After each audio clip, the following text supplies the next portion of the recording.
রাসূলুল্লাহ সাল্লাল্লাহু আলাইহি সাল্লাম একটা ভয়ঙ্কর হাদিস বলেছেন। এই হাদিসটা যতবার পড়ি থরথর করে আত্মাটা কাঁপে। কিয়ামতের দিন আল্লাহ তাআলা অনেক শহীদকে বলবেন, তুমি জাহান্নামে যাও।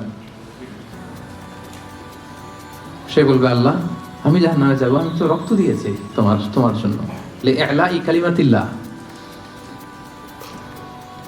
আমার দেহের তাজা রক্ত দিয়ে আমি শহীদ হয়েছি, জানাজা ছাড়া আমার দাফন হয়েছে, আমি তো জান্নাতে যাব। আল্লাহ বলবে, না, তুমি শহীদ হয়েছ এ কারণে যে লোকজন তোমাকে বীর বলবে, বীর, বাহাদুর। তো দুনিয়াতে তো তোমারে বাহাদুর বলছে, তো তোমারে বিশাল যোদ্ধা ছিল, বাহাদুর ছিল, খেতাব তো তুমি পেয়েছো, আমার কাছে কিছু নেই, জাহান্নামে যাও, go to the hell fire. অনেক দানশীলকে আল্লাহ বলবে, জাহান্নামে যাও। সে বলবে, আল্লাহ আমি জাহান্নামে যাব, আমি তো মসজিদ, মাদ্রাসা, এতিমখানা, বৃদ্ধাশ্রম এমন কিছু নাই যে বাকি রাখছি, শত শত মসজিদ আমি করেছি, আমি কেন জাহান্নামে যাব? আল্লাহ বলবে, না, তুমি দান করেছিলে এই জন্য যে লোকজন তোমার দানশীল বলবে, দানবীর বলবে, হাদেম তাই বলবে, ওইটা তো তোমাকে বলা হয়েছে, জাহান্নামে যাও, আমার কাছে কি চাও? Go to the hell fire. সেদিন আল্লাহ তাআলা অনেক আলেমকে ডাকবেন, অনেক দাঈদেরকে ডাকবেন, অনেক দুআত ইলাল্লাহদের তিনি ডাকবেন। দুআত ইলাল্লাহদেরকে ডেকে আল্লাহ বলবেন যে তুমিও জাহান্নামে যাবে। সে বলবে, আল্লাহ কেন? আমি মানুষকে কোরআন শিখিয়েছি, আমি মানুষকে হাদিস শিখিয়েছি,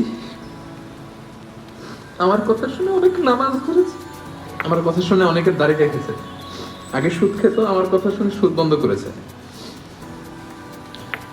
আমার কথা শুনে তো আল্লাহ এরা নামাজি হয়ে গিয়েছে। দ্য এন্টায়ার সোসাইটি সুদ বন্ধ করেছে, নামাজ ধরেছে, তারা ফরজ যাকাত দিত, আল্লাহ আমি কেন জাহান্নামে যাব?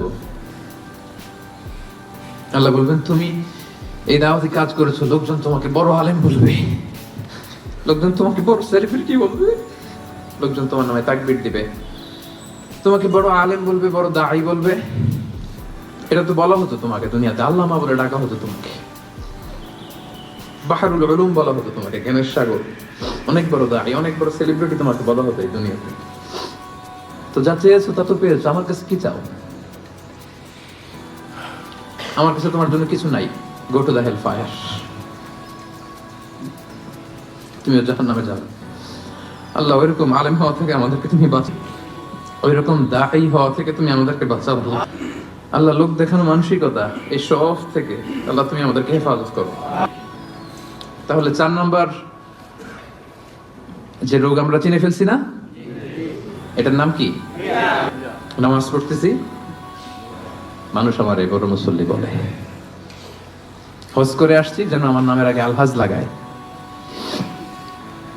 যাকাত দিচ্ছি, যাকাতের শাড়ি লুঙ্গি, দানবীর, শিল্পপতি, এটা যেন বলে,